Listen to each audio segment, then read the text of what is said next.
Intramuros was the biggest European city in Asia.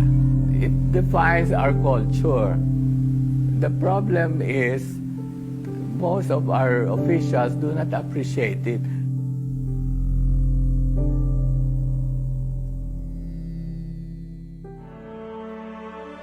It's important because it's part of our history, part of our heritage, and one of the few physical evidences remaining of the Spanish period of Philippine history. There are many good stories about Filipinos, people who headed the construction of the walls. The carvers were Filipinos also. It was a very exciting time. That's what I remember most, having a restoration force as big as Intramuros was at the time. Well, didn't exist anywhere in the country. When we came into Intramuros to work, what are we restoring? We do not know. How did it look, except for the ruined walls? That's why we have to dig pictures and pictures and pictures just to be able to provide a background. And in the early days, it was really a dead town. Even when Casa Manila was finished, we would make whatever pakulo just to bring in people. The greatest satisfaction I had was the presence of a good team because basically the three of us were the ones who set the initial directions of the Intramuros administration.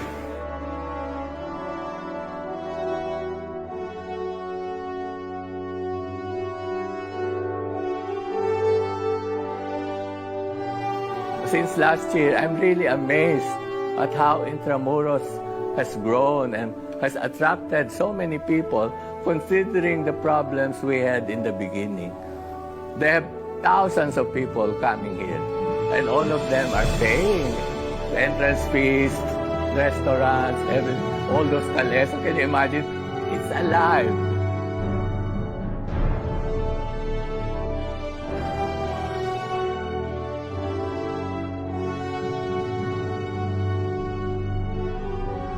You have many people saying that Intramuros should not be preserved because it is a colonial memory and that should be erased. I don't think so.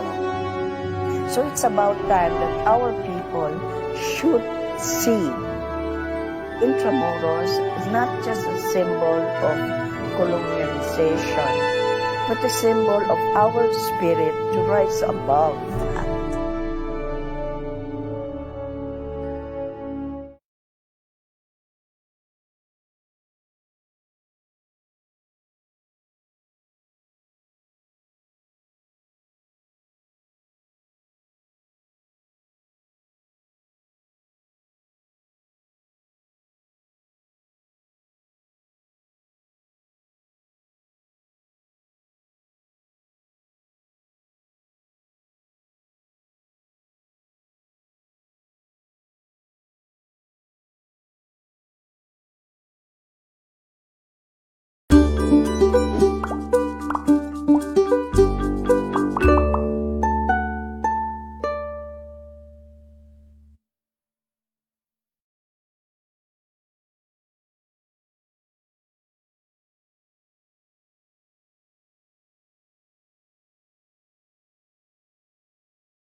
We start here in Fort Santiago, where we trace the prehistoric Philippines in the Kingdom of Ra Sulaiman. He introduced me Manila, and I fell in love with it. That's why we started Don't Skip Manila, to say, okay, since I fell in love with your stories, why not let's share it to others and let other people to fall in love with Manila.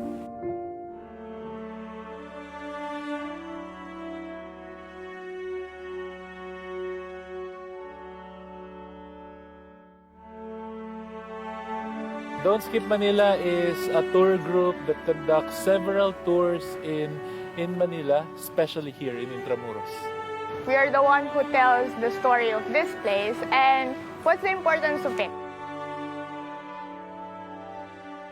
We wanted to somehow see Intramuros evolve into not just the old Manila, rather the Manila what is, and the Manila of the present.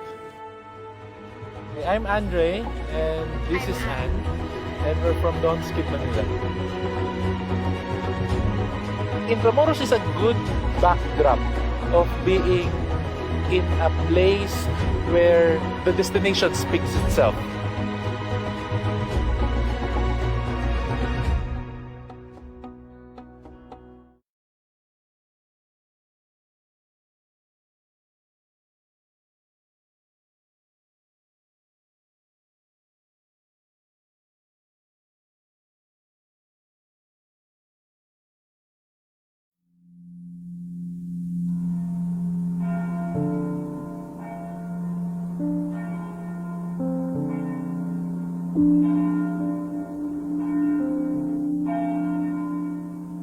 Intramuros was the biggest European city in Asia. It defines our culture. The problem is most of our officials do not appreciate it.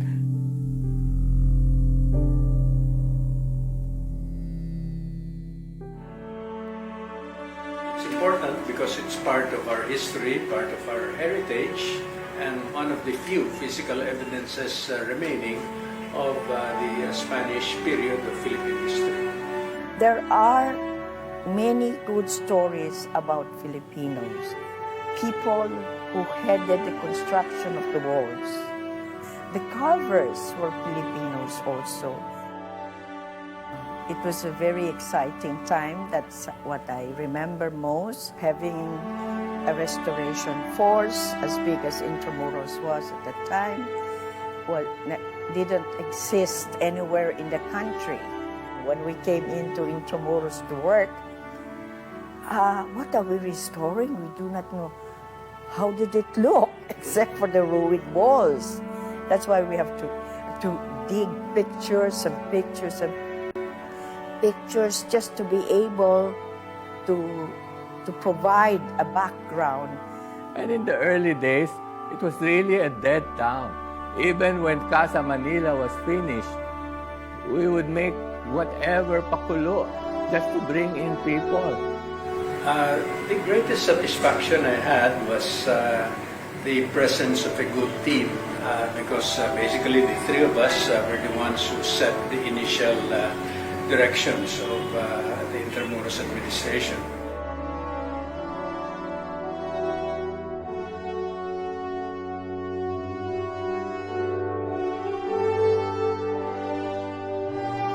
Since last year, I'm really amazed at how Intramuros has grown and has attracted so many people considering the problems we had in the beginning. There have thousands of people coming here, and all of them are paying the entrance fees, restaurants, all those calesa. Can you imagine? It's alive.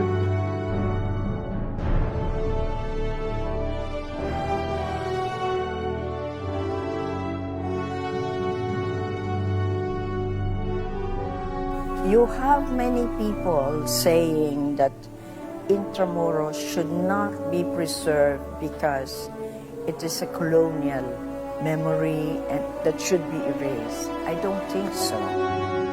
So it's about time that our people should see Intramuros as not just a symbol of colonialization, but a symbol of our spirit to rise above that.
Sa akin, special yung Intramuros dahil sa punong-puno ng historical yung Intramuros. Napamahal na rin po ako dito sa Intramuros dahil dito po ako nagtatrabaho.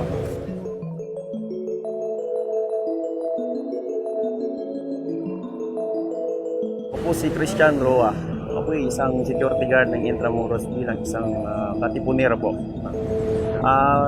Naitutulong ko po dito sa Intramuros na mapanatili po yung mga kalinisan, kaayusan, at matiwasay na pagpapatupad.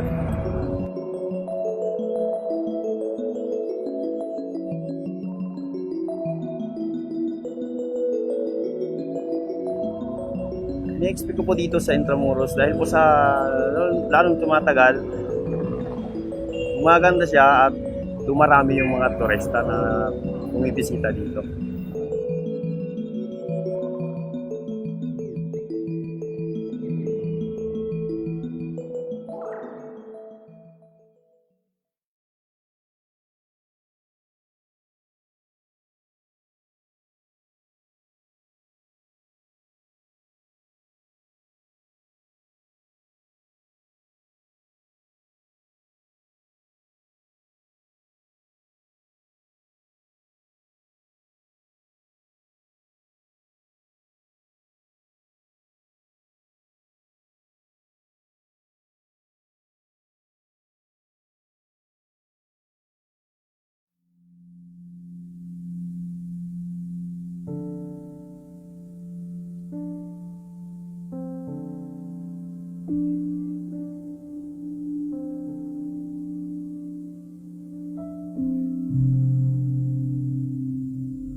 Early during the Marcos administration, Mrs. Marcos had been interested in the restoration of Intramuros. She led the restoration of some of the gates of Intramuros. Mrs. Marcos got the engineering divisions of the different services of the military. There were lots of objections. I'd called the attention of President Marcos. So he asked me to draft a charter for Intramuros, which is what I did, and that is the Intramuros Administration Charter.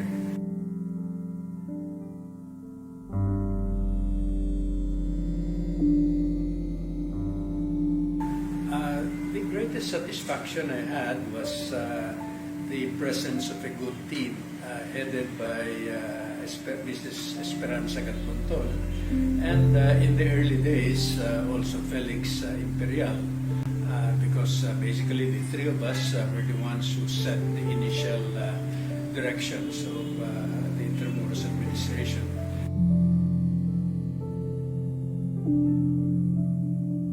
It's important because it's part of our history, part of our heritage, one of the few physical evidences remaining of the Spanish period of Philippine history.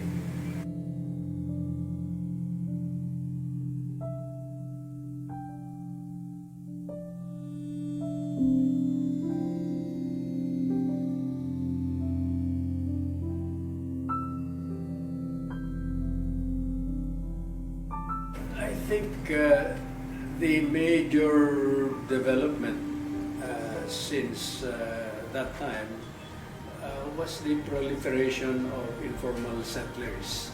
And it seems to me that the proper and humanitarian relocation of those informal settlers is critical to the future progress of the Intramuros.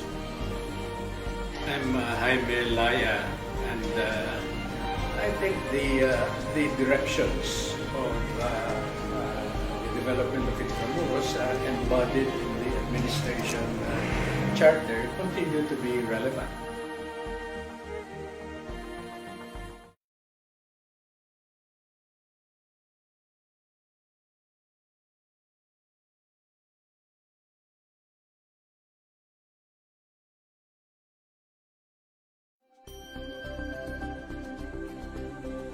when I started out with the Department of Tourism, we wanted the theme, or to be the overarching theme, to be a culture of sustainable tourism. And what's good with Intramuros administration is that we should preserve it because it's a historical and a cultural site. And Intramuros is what we can call one of our national treasures. And I want the Intramuros, the district of Intramuros, it's not where you go for field trips or weddings or photo shoots. It should be a place where everybody would like to go to enjoy the sights, and it's like a place where it's like going back in time. Intramuros is a place, I think, that a living urban heritage district. It's where you have history and culture come to life. I'm Bernadette Romulo Puyat. I'm the Secretary of Tourism and also the chairperson of the Intramuros administration. Intramuros should promote the cultures and values of Malasakit and Malikain.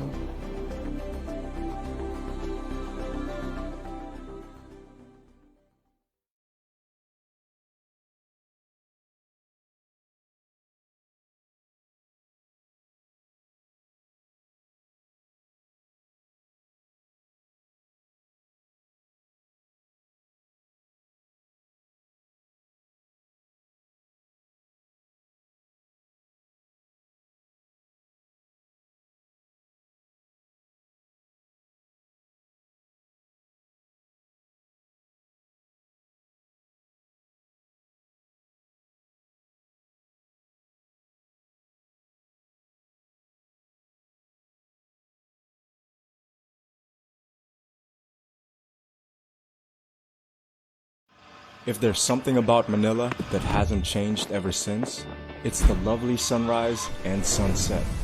As if reminding us that in all the chaos, there's still beauty to find in this place we all call home.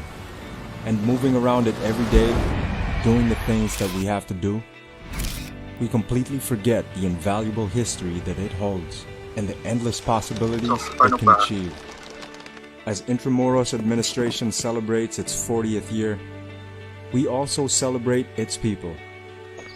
As we work together, inspire each other, and teach one another of the many ways why this city is a place we will always love to call home. Standing as one so that we never forget the past that taught us how to survive, so we can move forward with a strong heart to build a future that we can all be proud of. We are Intramuros.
Hello, everyone.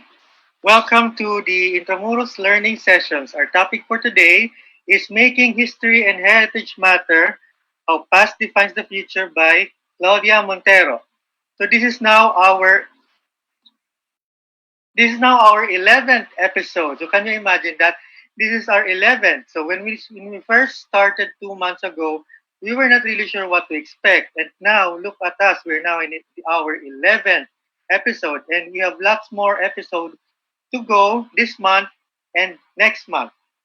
So what better way to stay tuned to our next episodes than to subscribe to our social media channels. So we are in Facebook, we are in Twitter, Instagram, and YouTube. And in YouTube, you can view our previous episodes in case you've missed them. So go to bit.ly at ILS if you want to review or view our previous 10 episodes. Later, this episode will be uploaded to our YouTube channel. So, and if you want to share any of our sessions, feel free to do so. Use our official hashtag, We Are Intramuros.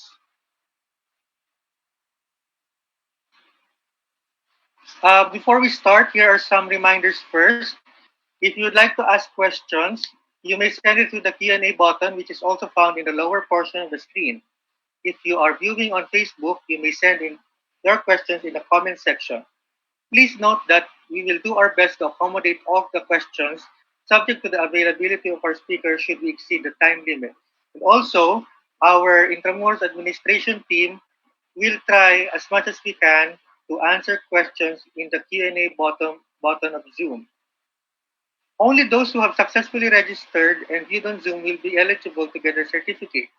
A feedback form will be emailed to you after the session, and the certificate will be sent within the week.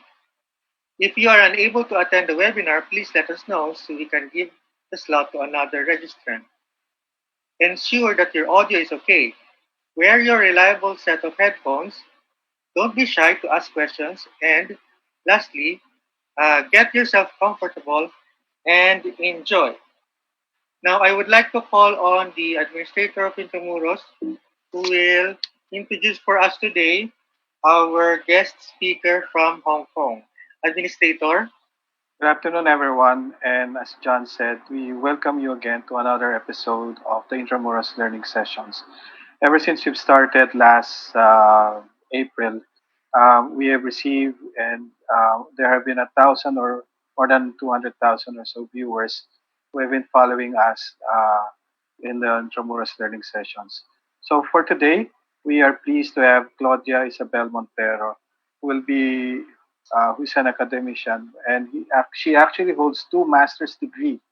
One is from the University of Santo Tomas in architecture, and then a master's degree as well in philosophy from the Chinese University of Hong Kong. She is an incoming PhD student of the Department of History of the same university. Claudia's main interest, and we've always consulted her and we've always met several times as well, are in history and in historiography of the colonial urban spaces, particularly in the country, built heritage and heritage conservation practice. She is additionally interested in the articulation of the national politics of memory and identity, something that the Intramuros administration always advocates for.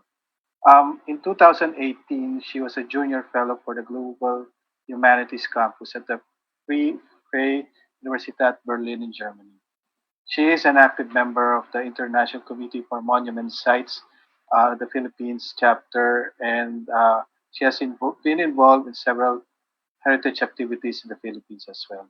So we are pleased to welcome for this afternoon Professor Claudia Isabel Montero. Thank you, Claudia, for doing this as well. Yeah, thank you, Administrator. I would like to thank first the Intramuros administration for offering this opportunity for me to share my research and at the same time for me to impart the knowledge I got to the people. So let me start sharing my screen. So basically, this is part of my MPhil research. So it's a very long research. So I will share a bit of the contents that I found while doing the research last year. So can you see my screen now? Mm, Yes, Claudia. okay, thank you. So first, I want to talk about making history and heritage matter. So how the past defines the future. So we may assume that the term history and heritage are the same thing. So however, these two terms are different. So history. Let's start with history. History is a change. Is the study of change over time. So it covers all the aspects of social, economic, of life, and at the same time, it's generally the study of the past. So usually, professional historians specialize in a particular aspect of history, and uh, there's a specific approach that we do, and history is really important because it helps us understand why we live the way we are living and are why are we on this state at the moment. So those who study history are not satisfied with a single interpretation of the past. So to quote E.H. Carr, so history consists essentially in seeing the past through the eyes of the present. And in the light of its problems, the main work of the historian is not to record but evaluate. For if he does not evaluate, how can he know what is worth recording? So here comes heritage. So heritage basically is the legacy of the people, culture, environment inherited from the past. Heritage is a community effort. So for those who embrace it, it agrees upon a particular storyline and often worry allowing outside influences to disrupt the shared narrative. So heritage as well can be used in a variety of ways. In some cases, it can make us marvel, feel proud, or encourage individuals to feel as though they belong into something bigger than themselves, something bigger than their own families or even community. So it is important though to remember that while the sense of heritage can be a great motivator and encourage us to preserve the past, it can also present the challenges in interpreting that past. So, in over a century, the field of heritage conservation has broadened considerably. Changing circumstances have shaped and reshaped the meaning and purpose of heritage conservation, particularly in its supposed role of helping establish a long desired national identity. So you see a picture of Intramuros. So cities and their built forms are products of the culture that shapes them. So the buildings and spaces thus contain evidence and convey symbolisms useful to understand the past. So Adam Shar explains that architecture and the built environment traces the thinking of individuals who have participated in it, their relationships, and their involvement in the culture where they lived and worked. So cities, as cultural artifacts, they are products of human workmanships, which reveal that at different times, under different circumstances, different civilizations have embedded its own distinct and unique cultural disposition. So, for the purpose of this brief presentation, emphasis is placed on the matters concerning built heritage. When we say built heritage, it's a form of tangible, meaning it's concrete, you can touch it, and immovable heritage constructed and developed by humans.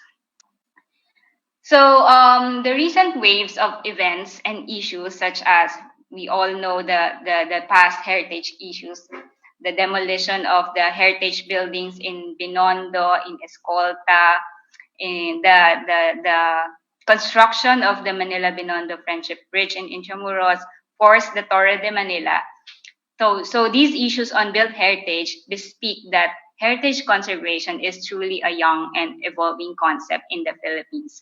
So as discussed, the heritage movement in the Philippines has never been straightforward.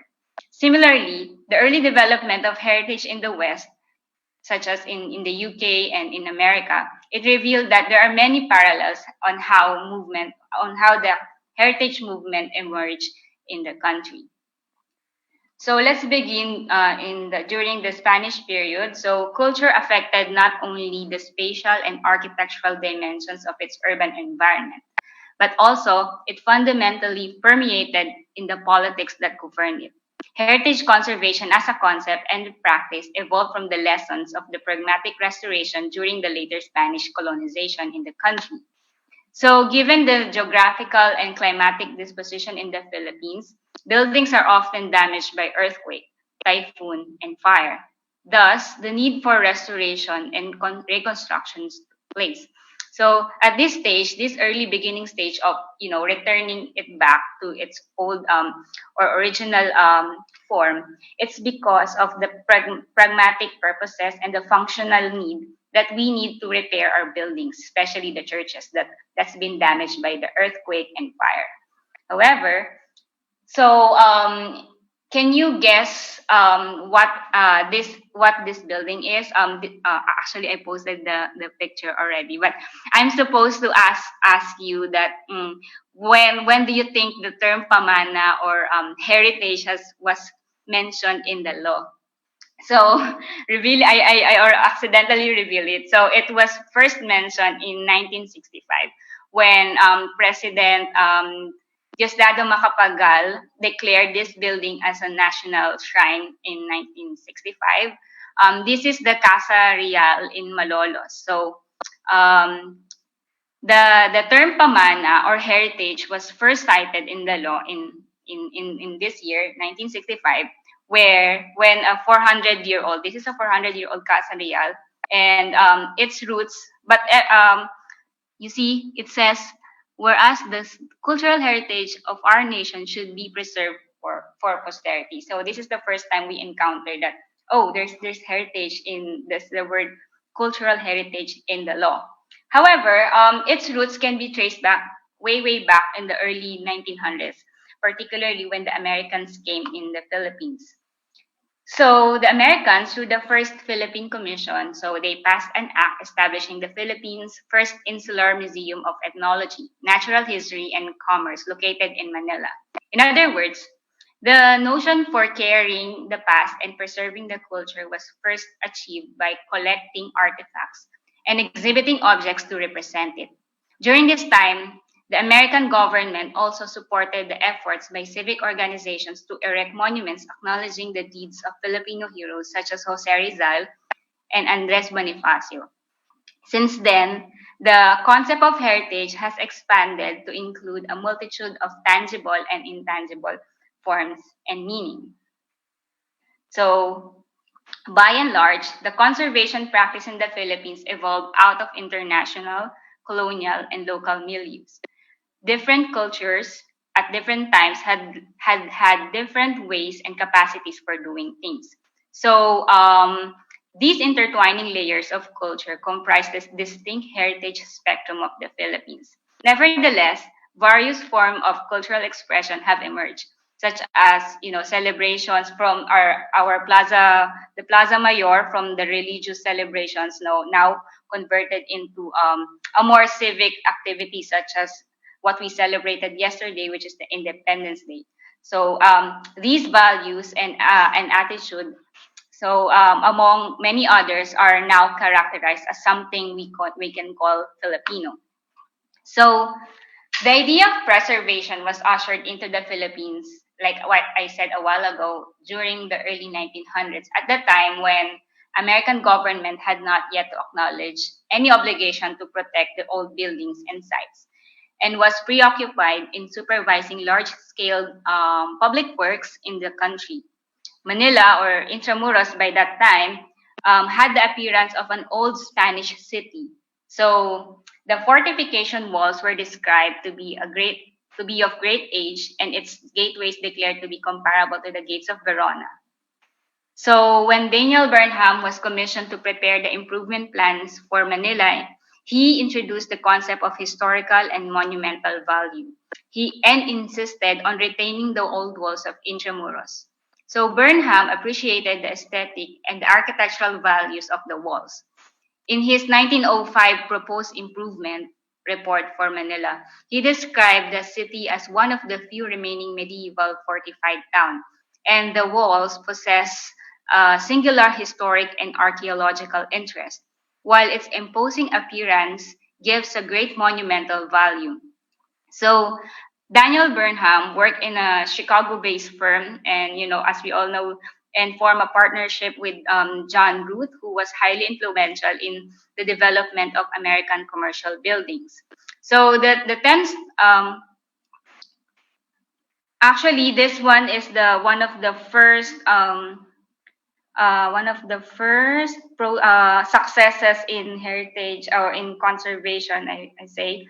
So when this wall are meant to be turned down, yeah. So as you can see in this clipping, it says there, Manila now, the only walled city in the Orient, and it is Secretary Root's intention to have it preserved. So it is quite likely that the moat outside the walls will be filled for sanitary purpose and a sanitary measure. So I'm looking at it as something that, I think this is the first time that the term preserved in the history of architecture in the Philippines was first ever mentioned and first done, when the walls were chose to remain and stand. So going back, so as part of the modernization process, so the Americans fundamentally reshaped the nature of the Philippine society. The Philippine colonial government and the political system was reframed following the model of the United States Congress. In effect, justice and the rule of law were embraced, and thereafter legislations were passed. So, as I previously mentioned, among the earlier legislation enacted by the Americans was this Act 243, which proposed the construction of monument of Jose Rizal in order of Jose Rizal in Luneta. So he was considered as a patriot and a martyr who had loved his country and died for it. So Rizal's veneration was part of the American political strategy to promote Philippinism and unite the nation. So likewise, by 1912, the placement of Rizal's monument provided a unique opportunity to implement Burnham's vision to renew the city. So thus recognized as the great Filipino, other Rizal monuments were soon established throughout the country. So that's why whenever we travel to different municipalities or different provinces, when you try to observe, there are so many Rizal statues or Rizal monuments in the plaza. So this is part of that movement. So significantly, the passage of Act 284 helped prepare the ground for its first legislation concerning movable heritage, which is the artistic products, the statues, and the artifacts, and so on. So the Act also, by that time, the Act also established Manila's first insular museum of ethnology, natural history, and commerce, now the National Museum of the Philippines, which the purpose then was to collect and preserve objects that illustrate the country's ethnology, natural history, and commerce. So, moreover, the establishment of this institution was significant to the Louisiana Purchase Exposition in 1904. So, as it housed the collections meant to be exhibited for that exposition. So, from time to time, culture and history continued to attract the attention of the Philippine Commission lawmakers over the decades. So that's the National Museum today. So this is the picture on the right. You'll see this where the government housed this collection, and now it's still there, but we call it the National Museum. So the government sought to increase references to pertaining to the history of the Philippines through Act 688, which is to improve and encourage the people to do research. However, another turning point in the history of heritage in the Philippines occurred in 1933, when Manila Governor General Frank Murphy issued Executive Order 415 institutionalizing the Philippines Historical Research and Markers Committee. In his letter, he wrote that my attention has invited to the importance more pressing every year of identifying, designating, appropriately marking the many historical antiquities abounding in the Philippine Islands, that the present generation may be impressed with the significance and value of these antiquities, that they may not be lost to posterity here and throughout the world. So in this point of time, we can see the development from just collecting artifacts, just and installing monuments into identifying important sites, important places, important structures. So the concept of heritage is expanding throughout the country. So, built heritage, irrespective of its location and establishments, reflects the culture of time and the people who built it. So, Manila, being turned into a debris during the World War II, has brought a massive change in the administrative ideology of heritage. The cognizance of its necessity was in the mindset of the early Filipino legislators. However, the problem there was, since post-war we have the Philippines has many problems, especially dealing with economic recuperation, social problems, and also physical problems. So the heritage or the idea of conservation is not on that priority. So from this surviving heritage, one can see, the colonial influences that affect the Filipino lifestyle. Although there are many, if you will study further, you will see that there have been many laws that was passed in order to reconstruct and restore some of the important buildings. However, because of that particular moment, we don't have enough funding or grant to do it. So it was further pushed back in the succeeding years. So to comprehend how culture was instrumental in building up national identity in the Philippines, it is also important to highlight how the authoritarian Marcos regime fully prioritized cultural development in the furtherance of its new Philippinism campaign. So during the Marcos period, I considered it as a semi-formalized heritage, wherein it could be assumed that that Ferdinand Marcos' pursuit for promotion of cultural development encompassed all cultures in the country in actuality, which was based on his own understanding of culture, which is all about aesthetics and grandeur.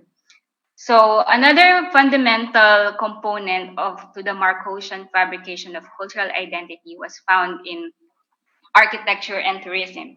Similarly, he understood the notion of the symbiosis between culture and tourism, which paved the way for the restoration of the old Intramuros during the 1960s and the establishment of the Nayong Filipino in 1970. So in both physical and symbolic terms, the Marcoses treated the building not just simply as an enclosed structure, but as a trope to represent the Filipino ideology. You could further read through it through Professor Gerard Lico's book, The Architecture ng Filipino. So you will find many information about the architecture during the Marcos period and how it reflected the kind of cultural imposition during that time.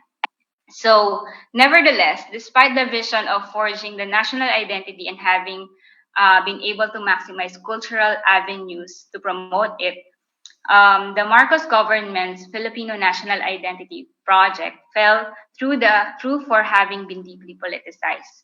So and then after that, here comes the Cultural Heritage Act of 2009. So I also want to emphasize the aside from the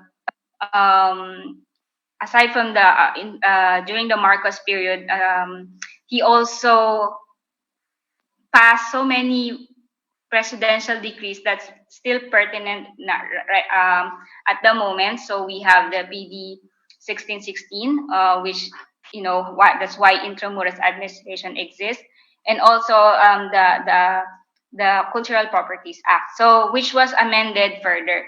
And then now the RA 166 is the Cultural Heritage Act of 2009. So it marked a new phase in the history of heritage conservation in the Philippines.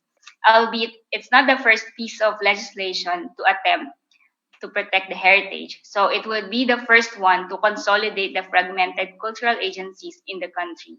So the law was seen by legislators as a piece of landmark legislation in the sense that it mandated both national and local government to be conscious of preserving the nation's cultural heritage. Since its promulgation, many heritage advocates and civil servants had likewise considered the 2009 Cultural Heritage Law as significant. It is significant.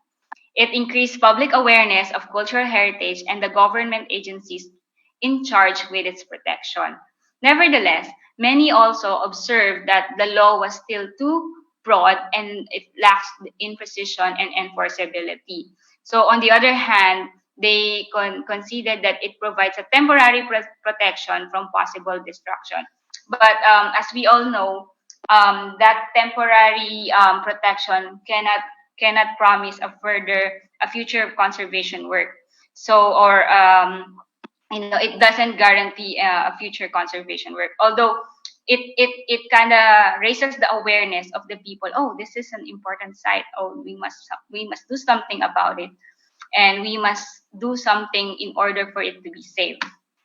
So in the course of almost a decade as well, I think the first initiatives of building a charter can be traced as maybe 10 years ago. Yeah, heritage organization and advocates have undertaken a great many initiatives to reinforce and strengthen the Philippine heritage frameworks.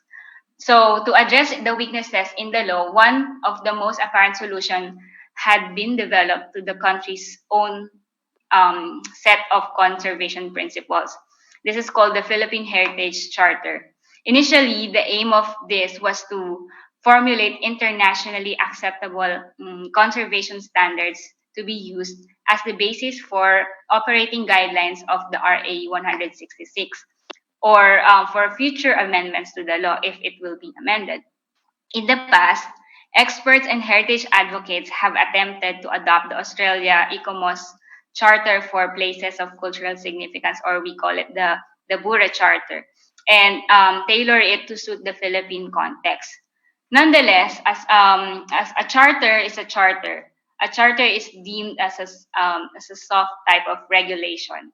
It provides a set of clearly articulated principles, procedures, and practices for approaching conservation work, which can be implemented through an agreement.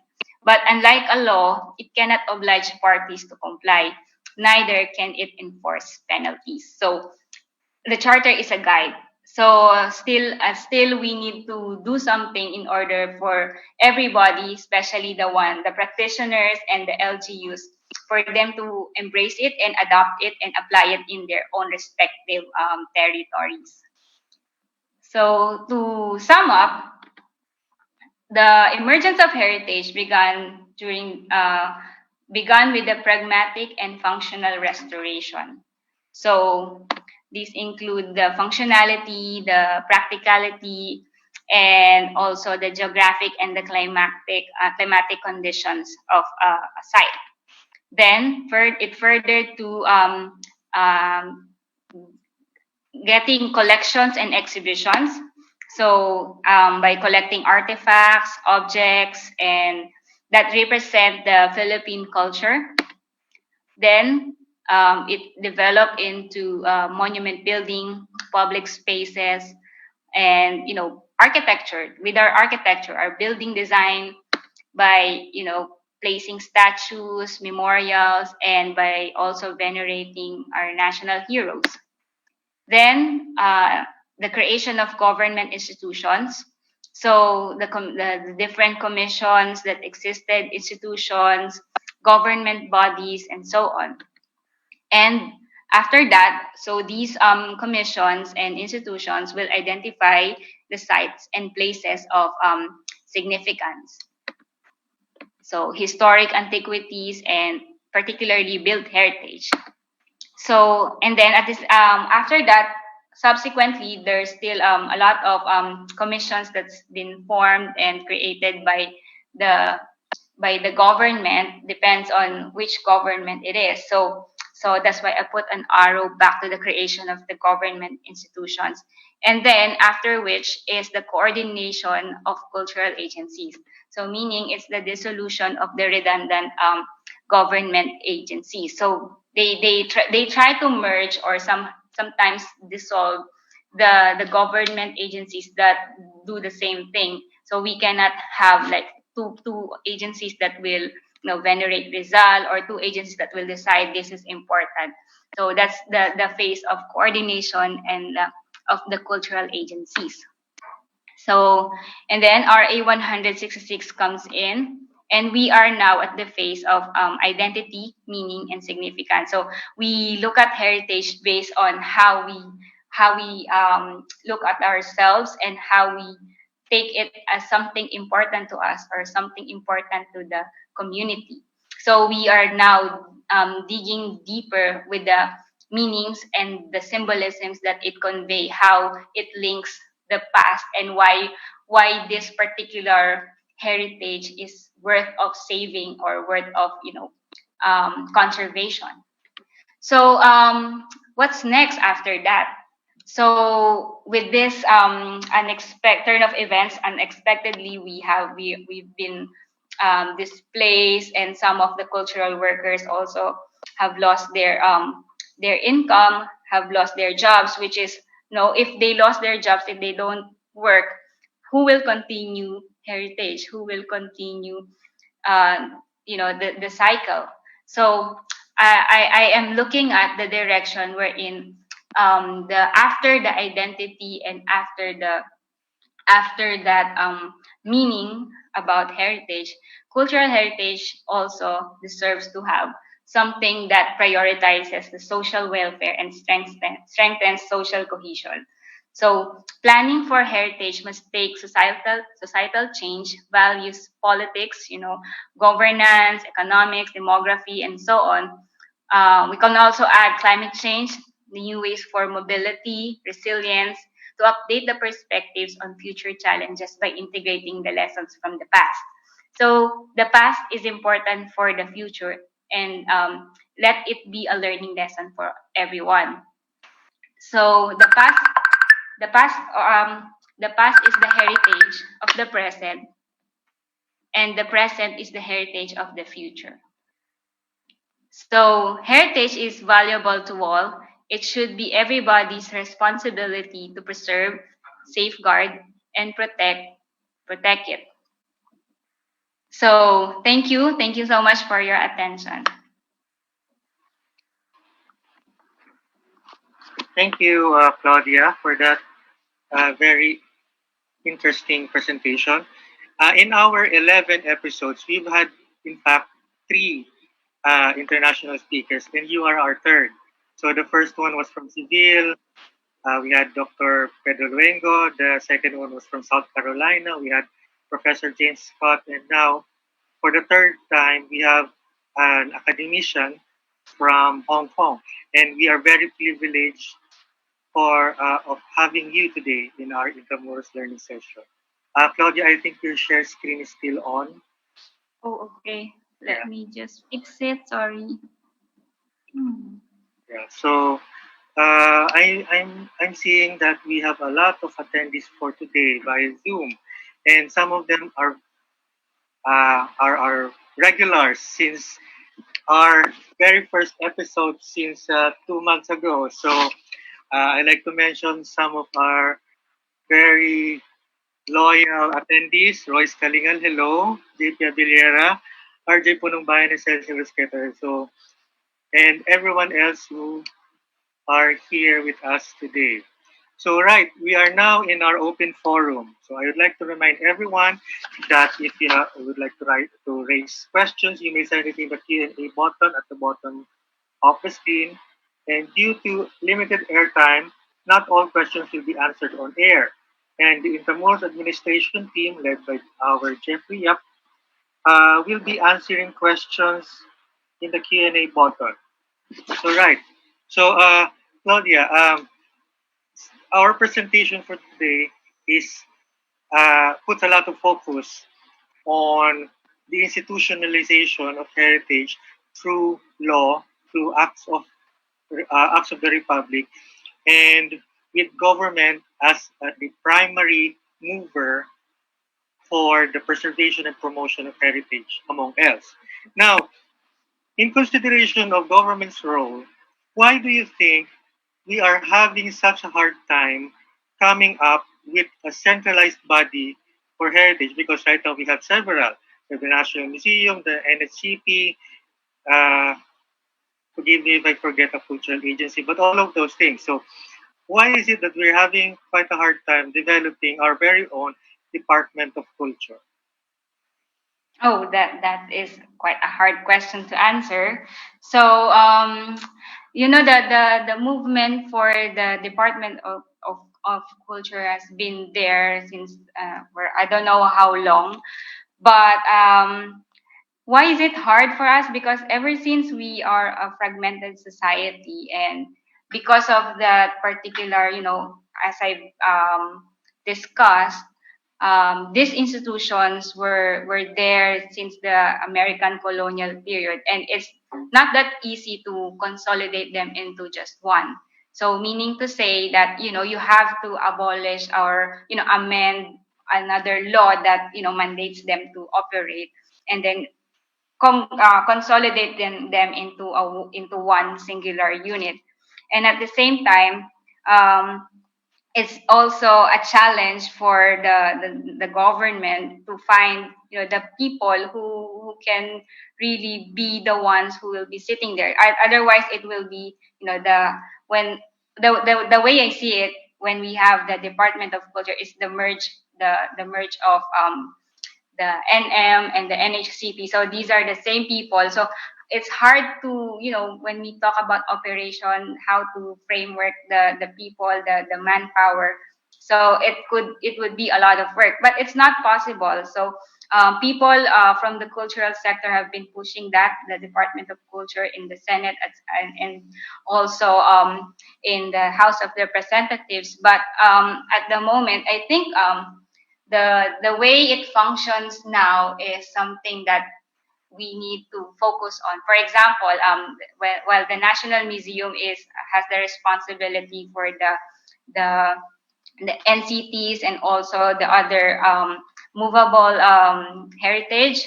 So I think we need to also make a streamlined guidelines in order to organize that. Because it's also difficult, having or operating NM and operating NHCP is difficult. It's a difficult task already. So unless we establish this one principle of conservation and the way we see heritage, I think it's also possible. But it also depends on the government if they really wanted to have that kind of centralized Ministry of Culture or Department of Culture, because among other neighboring countries, I think Philippines is one of the countries that has, and they don't have, we don't have the Ministry of Culture. It's all assigned to a specific cultural agency. So it's ideal to have one, but it would be a great challenge in order to have one Department of Culture. Yeah, thank you, Claudia. Now, while the government is the prime mover for heritage, now we understand also that the private sector plays a big role for heritage preservation and promotion. And we have a lot of heritage groups out there. We have a lot of organizations, such as, for example, ICOMOS, International Council on Monuments and Sites. We also have Heritage Conservation Society, among others. Now, but these are all non-profit. Now, there are also groups that are for profit that also aim for the preservation and promotion of heritage. Now, one of these groups, which are very prominent right now, is the Las Casas Filipinas de Acosar. Now, Mm-hmm. while we can comment while we can have a lot of comments on the manner on how they move the structures, the houses, or the methods they use. Now, for this question, I'm going to ask you your comment on the narrative. On what are your comments on how they frame their narrative of preserving and moving for the preservation? So, do you quite agree with that? To move a house to preserve it. Mm. Okay, that Las Casas has been a debate for since its start niya. And my personal opinion, this is my personal opinion. I think somehow I'm like a purist type of person. So if you rooted one structure from the original place, it loses its identity, it loses its significance because you remove one important piece of history from that place and move it to another place that has nothing to do about the history of that house or that particular structure. So the narrative is destroyed or lost at some point. But another argument that comes in is nobody, if we don't move it or if the owners doesn't sold it to Las Casas, it will rot and it will eventually be demolished. So they were painting it, oh, at least they did something in order to save the building. But what are we really saving? So are we saving, for the community, are we saving the structure, that physical evidence, or are we saving that memory that was instilled in that particular locality or place? So it's a question that even I cannot answer. But what my personal take is, you shouldn't move, you shouldn't move something out of its original location. So if since Las Casas Acusar is there already and it's thriving, the business is thriving, what we should do is do some more research, because I personally visited Las Casas when I was doing my master's.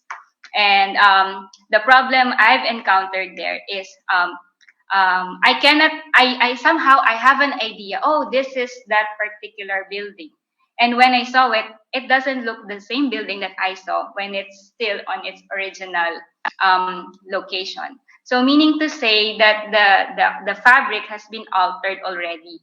There's so many additions into it. And one thing that is also alarming during my visit is the narrative of that particular building. Somehow it really lacked proper research. Sometimes they are just inventing stories in order for the tourists to be interested. Oh, this house was an escape, something, something, blah, blah, blah. But, you cannot check because it's really difficult, because it's not, the history is not there, and there's no research, or there's no deeper research on that particular building.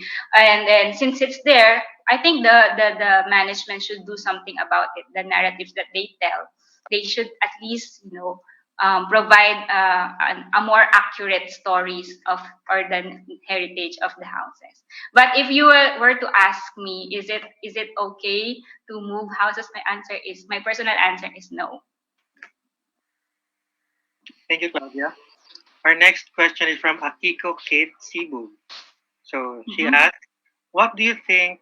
Sorry, how do you think tourism changed the way we understand our heritage?" So she's asking for the connection between tourism and heritage. Okay. Just like I think I presented this in one of your what's that presentation before, the young scholars. Yes, scholars. Yeah, the young scholars forum wherein I mentioned there that Intramuros is like, and when we talk about kind of the different kinds of frameworks in heritage, I think Intramuros, and I find it that Intramuros is built on a frame of tourism. Why am I saying it? Because the creation of Intramuros administration is also meant to display, our Spanish colonial architecture. That's why there's that law, right? So for the question of tourism when it comes to conservation. I think tourism is also one of the many ways in order for us to promote heritage to other people. But we must remember that heritage is not only about tourism. It's it's not about commodification, or it's never about branding. It's all about education and the sense of ownership of the community. So if the community only thinks that their place, say a heritage district, is there to just to boost tourists, of course, there's something wrong as well. Um, they should they should somehow know why their place is important. So we are going back to basics of significance and identity. It's something that it will not be it will not be sustainable if that particular area or locality will rely on just for tourism. So, but I'm not saying that tourism is a bad thing. What I'm saying is there should be a strike of balance. So we shouldn't promote our place just for the sake of attracting people to come and visit the place. Within the community, they should know, and they should be educated enough also to own it, and to know that it's something important, not for the outsiders, not for the tourists, but for themselves who lives within that community. Yeah.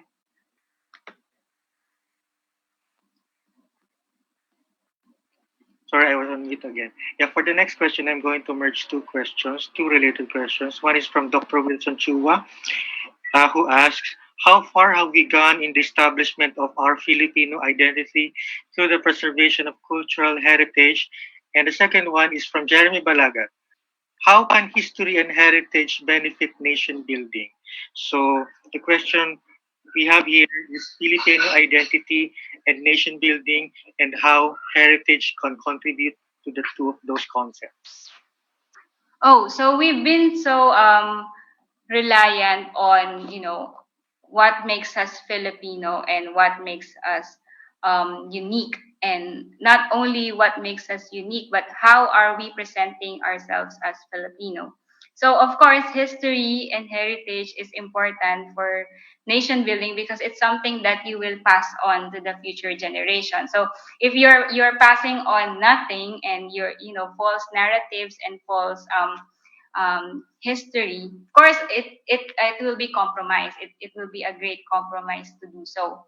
So at present, what we must do is correct all the misinformation, and be more critical on what is true and what is not. And at the same time, we have to accept that each every one of us, and each every place or locality has a different take on what is history for them, what is a Filipino for them. And we should be open enough to accept that these differences is part of our national identity. And what we need to do now is educate instill the proper education to the younger generation, and at the same time teach them how to be critical, and how to recognize what is truth, and how to read how to read the different materials, how to read places at the same time. So it all contributes to the future of the nation building and instilling us our Filipino identity. Thank you, Claudia. Our next question is from John Paul Abiliera. So, how can we marry the necessity of conserving heritage with the need for modern comfort and conveniences? For example, JP cited the widening of roads. So, how do we marry that? Oh, okay. So for the road widening, it's a difficult it's a difficult question because it kind of affects the property itself, and it's not for the owner. If I am the owner of the house, say for example, and I want to 100% conserve this building, and yet the LGU wants to get us a proper part of my portion of my property for road widening. I think it's inevitable to for us to encounter those kinds of problem because we've been encountering that in the past, like what happened to the Sariaya house, right? But I think if we can accommodate these conveniences and other things if we also coordinate with the proper LGU. So the problem there is um, the LGU itself doesn't know, or the DPWH is not really aware of the importance of that building. So okay, let's just do this project, and we need more roads for more cars, right? So so I think if we coordinate properly and if we lobby the situation of this particular built heritage structure, we could do some compromises, or maybe we could do something about it. Like for the Sariaya house, they kind of diverted the road to another street. I'm not that sure, but if we convince the LGU, or we convince the proper government institution, we could somehow meet in the middle and do something about it. Building earlier on what you said about tourism and heritage, uh, we can see that heritage in the Philippines is primarily driven by tourism. Now, as we have observed in the pandemic, with tourism muzzled and limited and with least priority, the question one can ask, what will now happen to heritage without tourism? So, I'm asking this because the primary argument, the primary pragmatic argument for heritage is tourism. Now, what is the benefit of heritage without using the tourism card? So, is it really true that without tourism, heritage preservation is only for heritage sake, or is there more to that?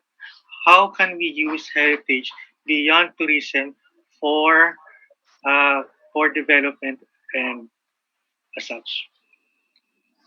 Well, I think with this pandemic, the COVID situation being like some areas are were on the lockdown in the past, so I think it's a time to we realize that the cultural workers have they lost their jobs, they stopped working because they're attached to the site, maybe they're working directly on the site, or their businesses is something that's something to do that with farming, or produce pottery, which also needs a site to work on.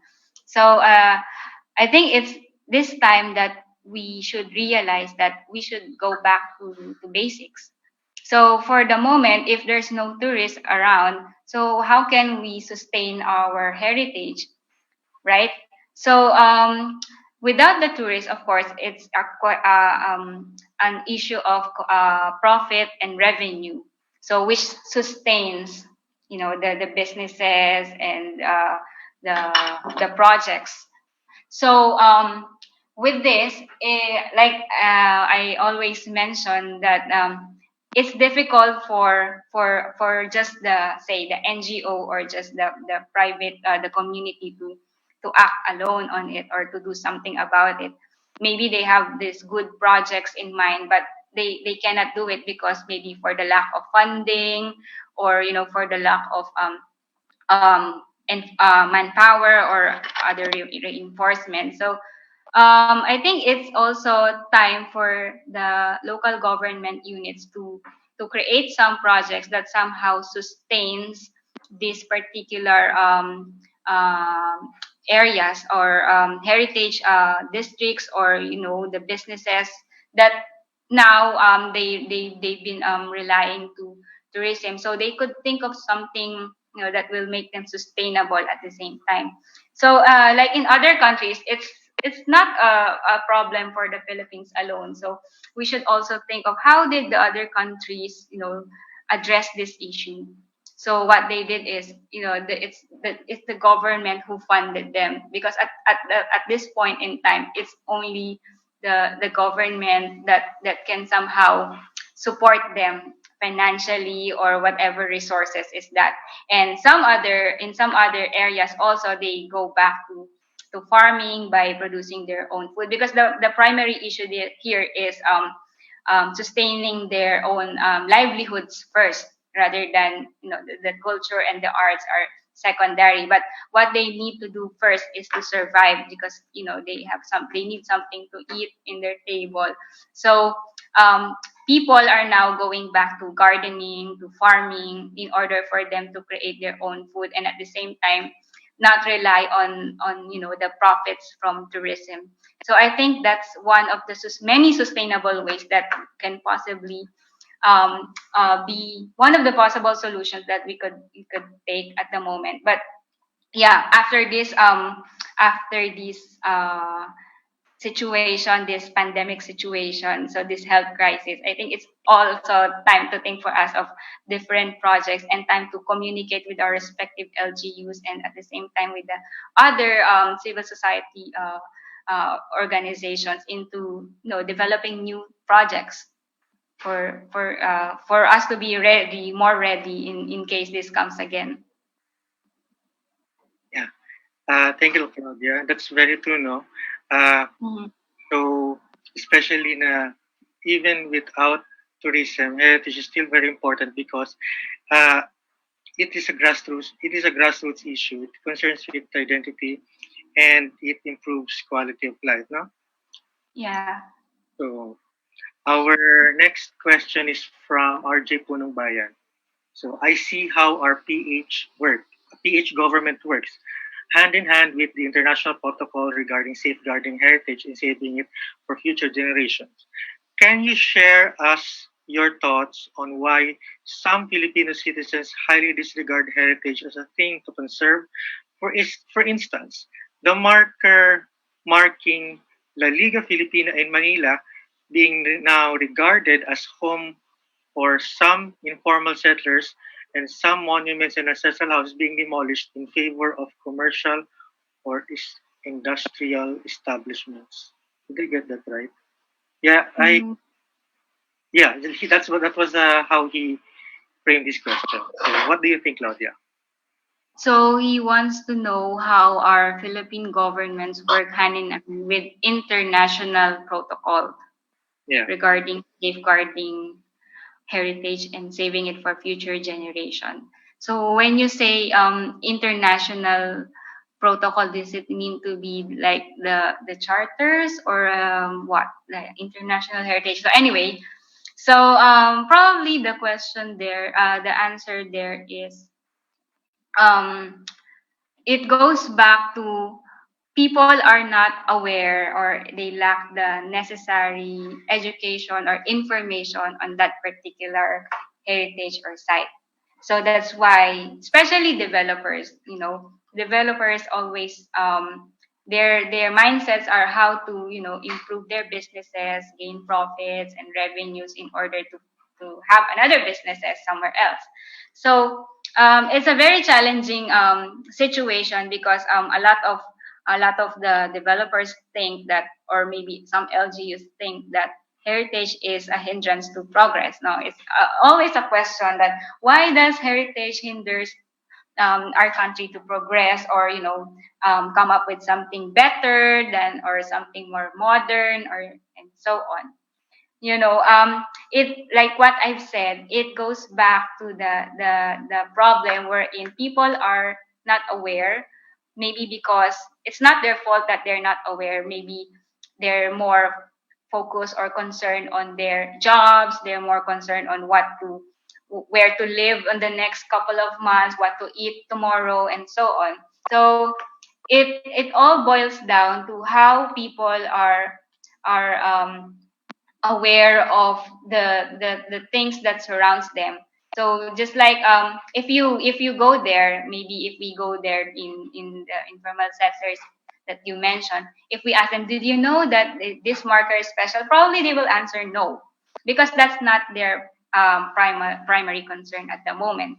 So but I'm not saying that okay, we should understand them and just go on, and so But it all now goes back to the issue of education and how we share it and how we instill it to other people. So if that information is known to just a very few number of people, it stops within them. So the information should go outside this particular group. So that's why dialogues are important. No, sometimes it's something that one it's something for them wherein, oh, did you we come there, we come to them and educate them and tell some stories about this particular the structure or monument or whatever it is. And then probably at one point they will realize, oh, I think this is important, and then they will start taking care of it. It begins with some important one important gesture from the people who has the information, which is to share it to the people who don't. So yeah, I hope I answered that question. Yes, thank you, Claudia. Our next question is from Christopher Pashon, who, by the way, is a regular viewer for the Intramuros Learning Session. Thank you, Christopher, for being with us in every episode. So, I also think he's from NHCP. He's working from the NHCP. So, he has a very interesting question. I'm raising this question to Ms. Montero. What can you say about the arguments opposing the Department of Culture? Because some argue that the department under the chief executive could be utilized and used for propaganda, having been politicized, and some are also concerned that the cultural initiatives might be boxed and controlled by the state. There are also concerns on representation and enough flexibility and independence to mount cultural projects. So I think his concern is the Department of Culture, there is a tendency that it might be weaponized to control the narrative and create propaganda to maintain power. So what are your comments on that? Yeah, it's not possible. It happens in other countries as well. And I think it all depends on who will be positioned within it. I think it's a matter of the personnel or the people in that particular department of culture. But I think since we're still on a democratic state of government, I'm not that afraid to these people that they would be they will be used to spread propaganda and so. But it's not possible. I am not saying that it could happen, but with that concern in mind, I think it's the right. It depends. It's in the right people. Even if we raise, oh, the Department of Culture is important, but given that, okay, here's your Department of Culture, so now all depends to the people who will be positioned in that department. So it's now for us to keep an eye to them in order, and also we have to counter check everything. Not everything should be on a top down process. Also, we should consider the people, the information or the things that's coming from the grassroots or the community. So yeah, it's a hard question and it's a very uncertain. I don't know. I cannot determine what will happen in the future. It could happen, but we could do something now for it not to happen in the future. That's why the present is very important. Yeah. Sorry, let me clarify. It's not impossible or not possible. Which one? It's not impossible to happen. Yeah. Did I say possible? All right. So our next question is from RJ Punong Bayan. So I am a tourism instructor to college students. What measures can we do as educators to teach to students what would echo the prime need to conserve our built heritage properties? And to supplement RJ's question, here is a question from Maria Carla Angela Arcilia. Hi, Carla. Maybe we're cousins. Arcilia here. She asks, how can we involve more younger generation to be aware and proactive in preserving our heritage? So, first question, asking for tips in how to teach heritage. Second one is how do we involve more younger people aware of heritage? Oh. Oh, okay. So it's in teaching like teaching heritage to what? Sorry, I think I lost that. So, he That asked, again. what measures can we do as educators to teach to students that would echo the prime need to conserve our built heritage? Uh, oh, I think there are so many materials now that can be used. Like for example, I don't know what kind of age group you're teaching, but um, there are so many materials that you could start. So maybe if you would read like the different primers on heritage, it's called I forgot, it's an NCCA publication, and it all answers the questions. It's very generic questions about heritage, and it was a group, a collaboration of different experts in heritage, and they come up with this material. It's called Balangkas. So it answers some important questions such as what is heritage, what is preservation, and why should we keep heritage, and something about what is church heritage. So I think you should start on reading those kinds of materials, and at the same time, for in keeping the youth to be more proactive in the heritage conservation in the Philippines. I think they have to keep an eye on the different projects offered by the government, by different NGOs, and also keep an eye on different talks and webinars as well held by organized by these organizations such as the HCS has a lot of activities, and also Ecomos Philippines also, and many other organizations. And also it's I also see this time, since most of the people are working at home or staying at home, and everything was put into online, so many courses are there to for you to like start self study about heritage. And if you're more curious, you can look in different kinds of video materials as well, offered by UNESCO. So if you want a more broad and general worldview of how heritage or why heritage should be conserved, yeah, you could visit those. Uh, we are actually running out of time, but we still have some questions left. Claudia, with your indulgence, would you like to extend to address the remaining questions? Yeah, sure, no problem. Okay. So, um, our next question is from hmm, uh, Edgar Ibanez. So, his question is: in the emergence of heritage of the Heritage Charter, which of our political era have done more on the heritage aspect of being Filipino? So when he said political era, Edgar, I hope I'm correct. Are you saying, let's say he's saying administration. So, Okay. so which of the administrations do you think have contributed the most and the most efficiently when it comes to heritage?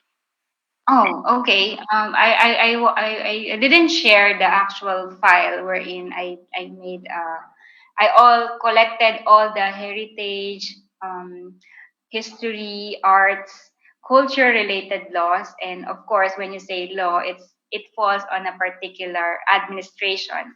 So to answer that question, there have been a lot of activities and a lot of initiatives during the Marcos period. Actually, there were 52 different PDs that were, given or passed in order that pertains to history, that pertains to heritage, culture. So if he wants to know which particular era, by number itself, when we refer to numbers, it's during the Marcos period, followed by the Republic period, wherein that's the post-war, so the Macapagal, the Quirino era. Yeah. And also we need to consider that the Marcos era is 20 years. So Yeah. that's Of course, another. there are so many laws that you can pass in that particular time period. Yeah, but considering the after the post Marcos era, it's these particular laws such as the the NC from NHI to NHCP. So there's so many amendments of that PDs as well. So we should also consider that it's something very, very important and significant in terms of the emergence of the concept of heritage. So we're not only looking by the number of how many laws were you able to pass, but how much of these laws were applied and that's still relevant to us now. So there have been a lot also during the 90s period. Hmm. Yeah. And the next one would be the 2009, which is the heritage law. Yeah, and if I can remember correctly, most of the laws passed during the Marcos era related to holidays. No? So Yeah, holiday. declaring this day as day for that. All right. So our next question is from uh, Claudia Uribe. So hi Claudia. So thank you for your wonderful presentation, Claudia. I would like to ask if there was a particular context in the Philippines where the pre-colonial or pre-Hispanic heritage received major attention by cultural agencies, or if there was a political use of this heritage. So that is a Can very, you? Sorry, I lost you there. So can you repeat it again? so the question from Claudia Uribe is, I would like to ask if there was a particular context in the Philippines where the pre-colonial heritage received major attention of by cultural policies, or if there was a political use of this heritage. For the latter question, if there was a political use of this heritage, I cannot answer that question at the moment, because when I have a very limited knowledge on the pre-colonial built heritage. But the first question is all about if there was a particular context in the Philippines where pre-colonial heritage receive a major attention. Yes, of course. Actually, it's what we are now seeing in the National Museum, which is such as the Ifugao Palais, and also the boat. I forgot. It's it the boat Balangay, is it? Yeah.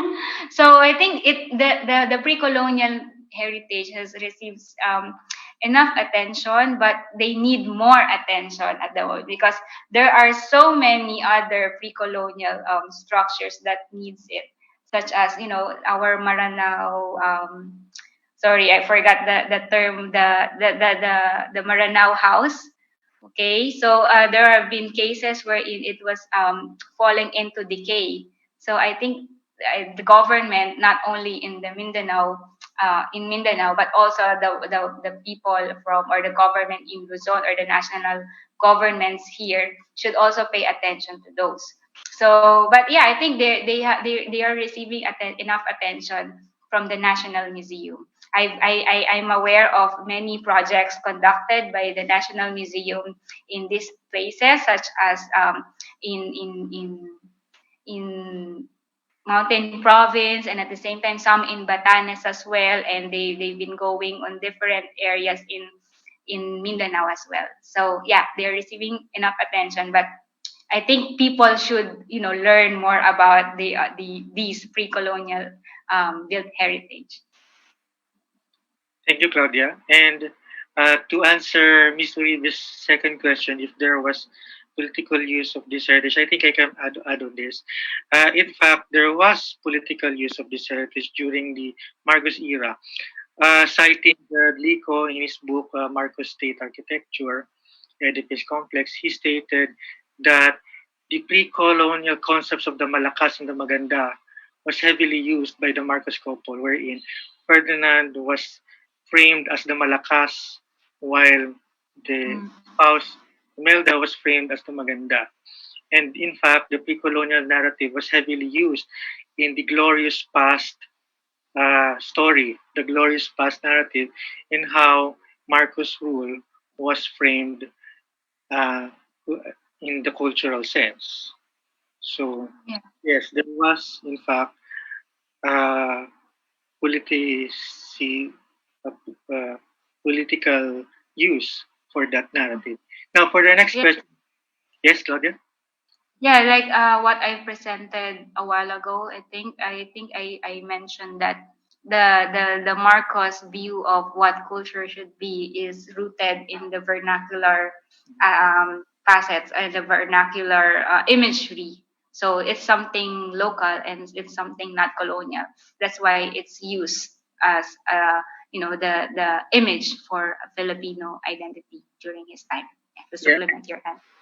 yeah, and a lot of Marcos-sponsored architecture during that time utilized pre-colonial symbols, such as the Sarimanok or among others.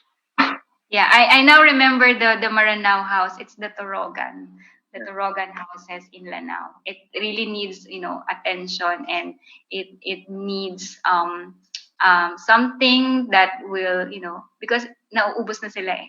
So I saw one Torogan in Las Casas, Acuzar, and it's placed out really out of context beside the church and something. Beside the Yeah. church.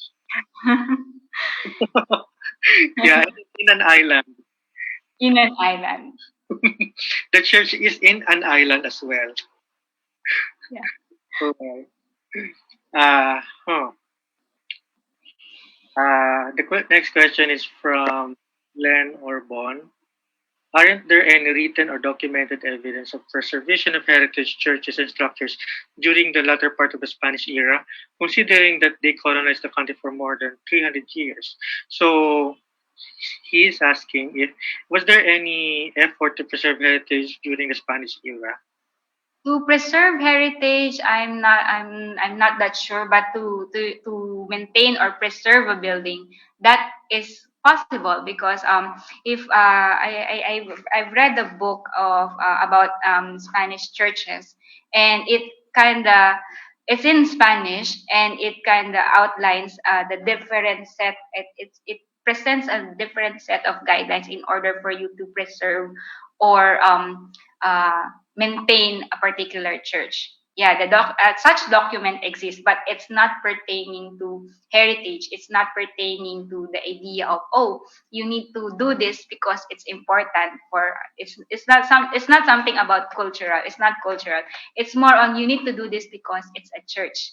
You need to do this because you need to keep the church the same state that as it was before, because they wanted something that is long lasting, and that's the only architecture that they instill in the Philippines. So what they do is, like, if the friar or the parish priest leaves the locality, they somehow hands in a document that, all the bilins and all the the manners on how to upkeep the building is written. So yeah, I saw one document, and it's in Spanish, and I think I'm not sure if the National Archives has it, but yeah. And I'm also aware in the one of a good references on Spanish churches. So yeah, she mentioned it. I forgot also the name of the author, because my master's thesis deals with the resilience of heritage churches in Albay. So that's why I encountered that kind of document. And it was, yeah, how many years ago? So I now somehow forgot the author and where I found it, but it's also there. All the things that you need to do to maintain a church building, Yeah, and because it's a church. yeah, and if there were any preservation efforts, it was for practical use, right? Yes. Mhm. Practical purposes. Right. Our last question. So finally, we have our last question. It's from Nina Rosella. Hi, Nina. So she's asking, do you think that there should be a special cultural heritage and preservation subject that should be taught in high school? Yeah, why not? Because I learned to, I grew my interest in heritage because of a subject in college. So what more can, if it's something, if it changed my worldview or my point of view when I was in college, there's so much potential when you change, when you somehow enlighten the minds of high school students. So yeah, it shouldn't be that too special. So because it's something that it should be taught uh, in high school students. Even elementary students can also learn little bits of information. The beginners information about heritage. Oh, why does that building is important? Because and then the narratives will come after.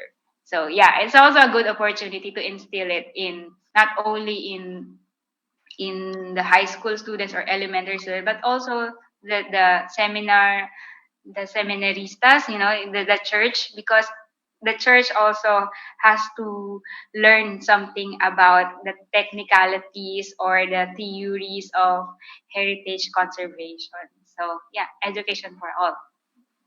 Yeah, thank you. Thank you, Claudia. Right, that was our last question for this episode. Now, don't worry if you have more questions for our guest speaker. You can always email her via her address, claudia.montero at link.cuhk.edu.hk. So it's in the screen, so you can email her directly.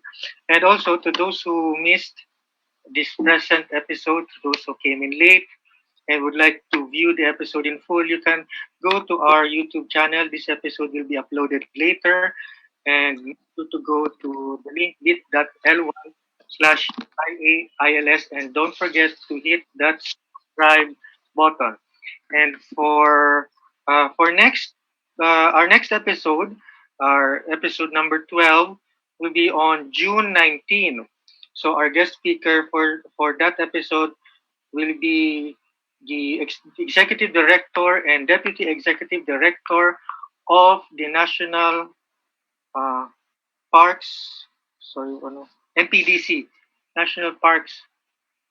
Yeah, from And ano nga yun, National Parks Development Committee. Yeah, so from the National Parks Development Committee. So for updates, stay tuned to our posts in Facebook, Twitter, and Instagram. So be sure to follow us as well.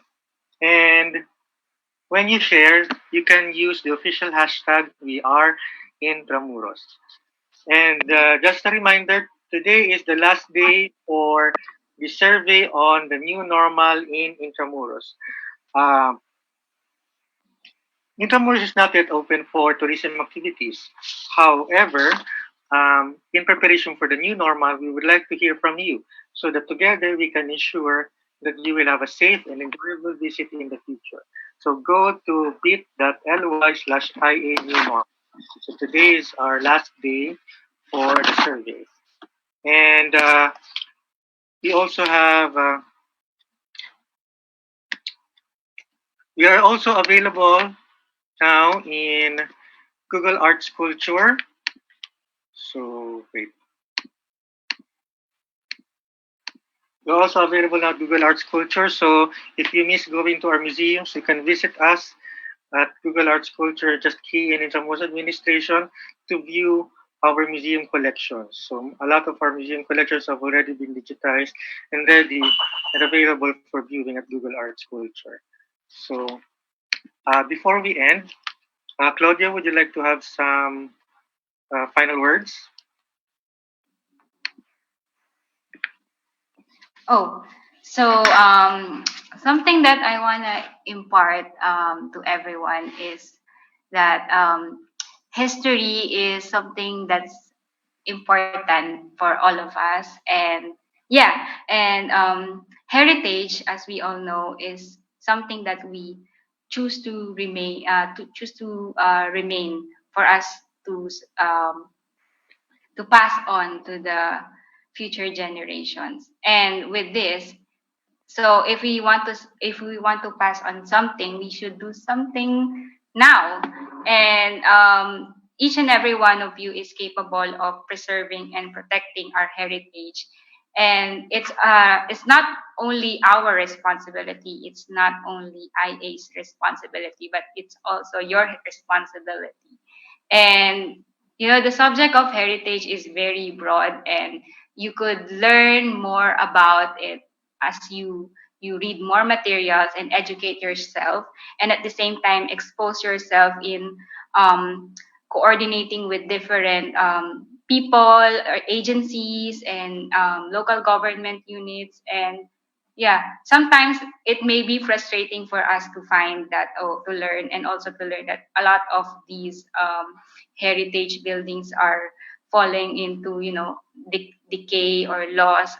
But there's something that you can also do in order to save this, and it's we need your voice, and we need everybody's cooperation and everybody's contribution in saving heritage. So yeah, it starts with knowing and educating yourself, and imparting that education or information to others as well. Yeah. Yeah. Thank you, Claudia. And thank you, everyone, for joining us today in our Intramuros learning sessions. So stay tuned for more updates on succeeding episodes. And we will be live again next week, June 19. See you and bye bye.